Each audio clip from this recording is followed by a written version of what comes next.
Muy buenas. Comparto algunas cositas más del Corán, por curiosidad.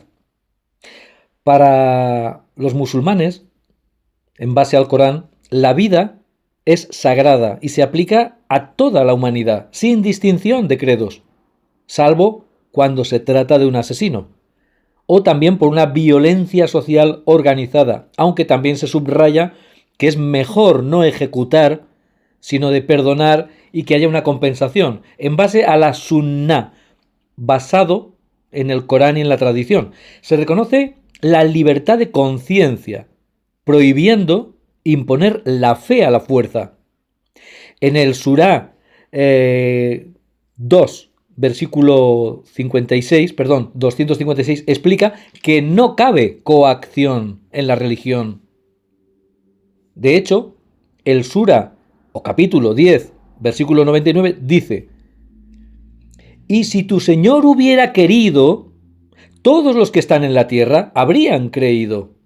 ¿Vas tú, pues, a obligar a los hombres a que sean creyentes?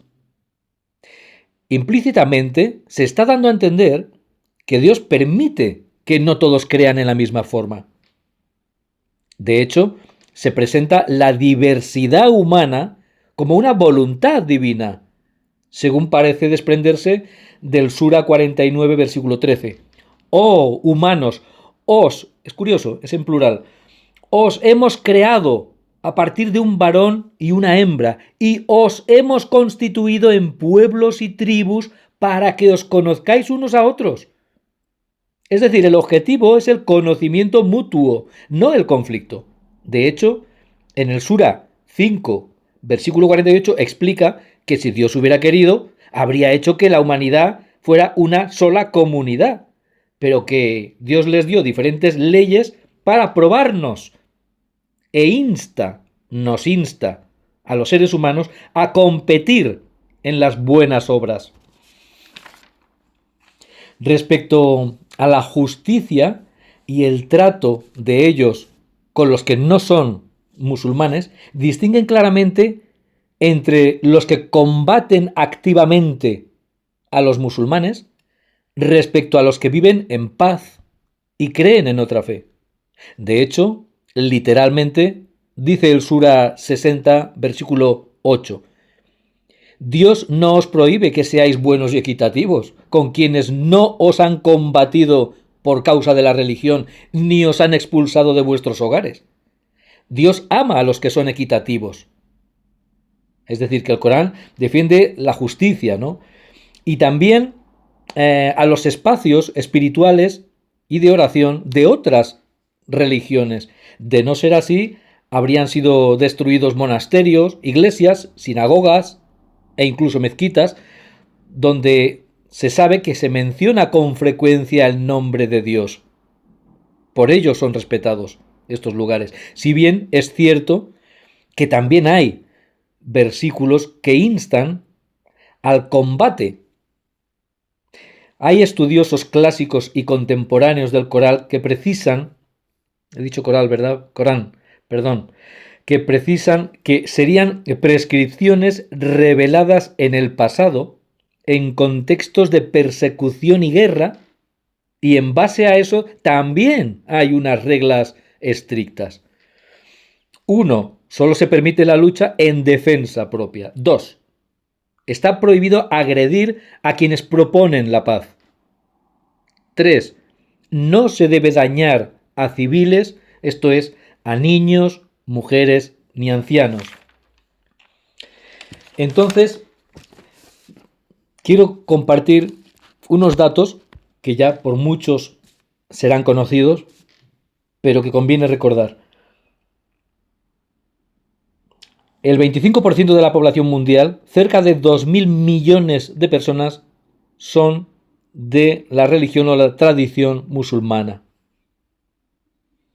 De estos 2.000 millones, cerca del 90% son suníes y casi el 10% restante pues son de esta otra variante que son los chiíes, que son dos maneras pues diferentes de entender el Corán y de su aplicación, ¿no? pues como tenemos diferentes iglesias cristianas y demás, ¿no? Son interpretaciones que se dan diferentes de unas mismas frases, etcétera. Según personal de centros de inteligencia, los grupos fanáticos radicales, digamos, tipo Al-Qaeda, Boko Haram, Estado Islámico, etcétera, supondrían, respecto a estos 2.000 millones de musulmanes, supondrían el 0,0 tal y pico de su población total, ¿no? De creyentes. Hablando en cifras concretas y tirando por lo alto, estaríamos hablando de varios cientos de miles que apoyan estos grupos radicales. No es que sean pocos, estos varios cientos de miles siempre son demasiados, ¿verdad? Pero en cualquier caso es un 0,0 y pico respecto a la cantidad total. Lo digo para que lo pongamos en perspectiva todo, ¿no? No para justificar nada, desde luego. Y también hay que decir, y es justo hacerlo, creo, que la inmensa mayoría de las víctimas de estos grupos radicales son otros musulmanes, en la mayoría de los casos. Y lo que voy a comentar ahora, pues no suele ser algo que políticamente esté bien visto, porque la estética política prima mucho en nuestro país. Entonces, tal vez no es políticamente correcto, pero en cualquier caso no hablo de política, ¿no? Sino que vamos a hablar de matemáticas, de la realidad, ¿no? Y de las estadísticas y de las previsiones reales, ¿no? Por institutos e instituciones oficiales. Estamos destinados, si no lo somos ya, a ser tolerantes sí o sí, por muchas razones, ¿no? Por sentido común también. España es uno de los países europeos donde, como se sabe, los nacimientos nacionales están estancados, ¿no? A otros países europeos les pasa igual, ¿no? O sea, la población mayor va envejeciendo mientras no se va compensando con unos nacimientos en la proporción en que se debiera, ¿no? Y paralelamente a esto, pues faltan trabajadores, paradójicamente a los datos de paro actuales, paradójicamente a los datos de paro en nuestro país, pues faltan trabajadores en la construcción, pues tanto albañiles, electricistas, fontaneros, carpinteros, soldadores, operadores de máquina pesada. También en hostelería y en turismo faltan cocineros, camareros, pinches de cocina, etcétera. En transporte, en logística, transportistas, furgonetistas, camioneros, repartidores, almacenistas, pero no solo ahí, también en tecnología, digitalización, en sanidad, cada vez más en cuidadores para el tema de lo que estábamos hablando del envejecimiento de la población por los nacimientos inferiores a lo que se debiera. Y bueno, por supuesto también en la agricultura, donde quizás se salva más, pues por el tema de los emigrantes o los descendientes de estos, y también desde luego en la industria o en energías renovables, etcétera, ¿no? Es decir, falta mucha gente, faltan muchos puestos de trabajo para ocupar, y sin embargo hay un índice de paro en este momento muy alto en proporción al resto de países de Europa, y es una información que choca, ¿no? En este sentido, ¿no? Y además estamos con la incertidumbre de que tenemos en ciernes la extensión en las próximas décadas de la inteligencia artificial robotizada que va a ir sustituyendo muchos trabajos, ¿no? Por una cuestión de eficiencia y de costes y de beneficios. O sea, esto es un tema que está ahí y que realmente planteará pues nuevos retos, desafíos y mucha imaginación para la gente que nos gestiona, ¿no? Desde las instituciones políticas, etcétera. En España, por razones geográficas y también por el tipo de empleos, los porcentajes aproximados de personas musulmanas venidas pues para mejorar su vida, intentando buscar una vida mejor, su mayor índice lo tenemos en las Baleares. En las Islas Baleares es casi un 20% de la población es de origen musulmán. 1 de cada 5 prácticamente. Ocuparía la primera posición dentro de España. En segundo lugar está Cataluña, con entre el 16 y el 17% de su población. En tercer lugar sería Madrid, empatado con Murcia prácticamente. que sería del 15 al 16%. Y Valencia estaría muy cerca de Murcia en estos datos. Con Andalucía se baja ya a cerca de un 9%. El resto de comunidades pues, podrían estar entre el 4 y el 5% de media. Estamos hablando de datos de ahora, ¿no? Del día 1 de mayo del 26, ¿no? Datos del Instituto Nacional de Estadística.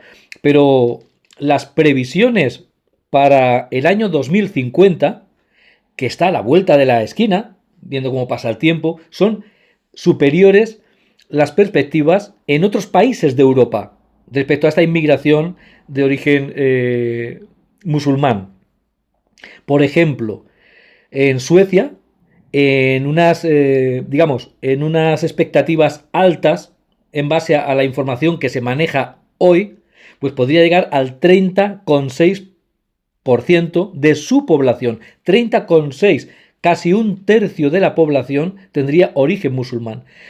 También es justo decir que Suecia es un país pequeño en cuanto a habitantes, que estará inicialmente en torno a los 10 millones y pico de habitantes. Lógicamente, cualquier entrada masiva de inmigrantes que buscan empleo, pues va a tener una incidencia más directa en un país que tenga menos habitantes que en otro que tenga menos, ¿no? Por ejemplo, en Francia, no sé si serán 80 millones o por ahí, pues no es lo mismo, ¿no? Las proporciones son distintas, el impacto es diferente y a otro ritmo.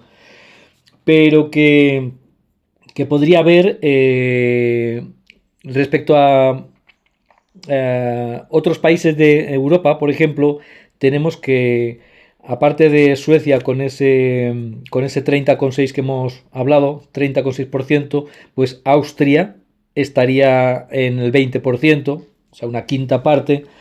Alemania se acercaría a ese 20%.